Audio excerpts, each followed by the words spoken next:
How was your night? Fantastic. Yes.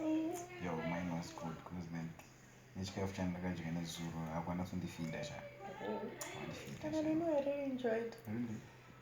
Ndakatombodaura mashanditika mwanaka.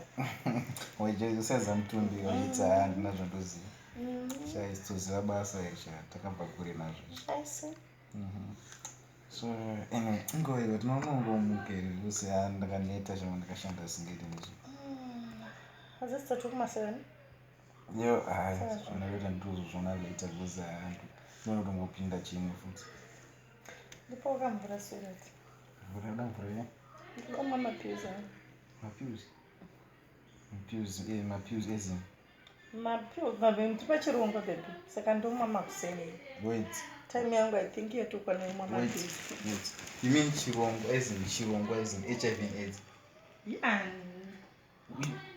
Ndiri pachirongwa. So wakandisiya ndichita zvakadaro uchizoti uri pachirungu? Baby wakandibvunza here. Ndokubvunza sei iwo unotsona kuti alright panapa munhu akuda kunotsira zvakadaro but wakanditora mustreet, you know my job, you know where I'm working, ndinoshanda muroad. Ndakakutora mustreet funga ndokangomira wandakuziva kuti maybe yes, okay, fine. You think ndakangomira, then why did you ask me kuti ndiri kuchaja mari?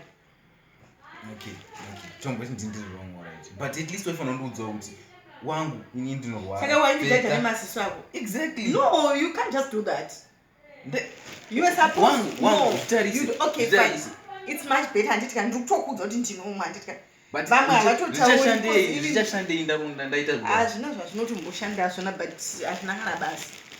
Ndinomwa iwo indeti pamwe unotomwa when you didn't ask me wakanditora mustreet ukatondibvunza how much. I even told you kuti mari yakati.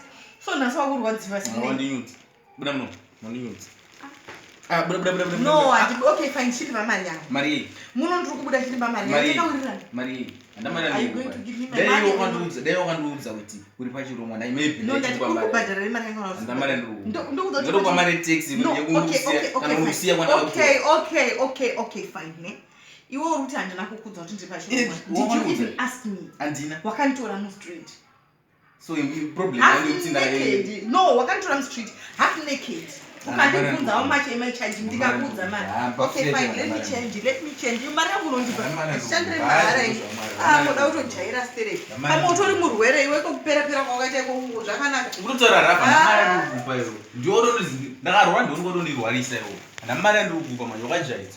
Ndachizvona kuda kuona mira ndipfeke. Pana patinoita kaita party. Pfeka sha, ndamari ndikupa. Ndakujaira straight.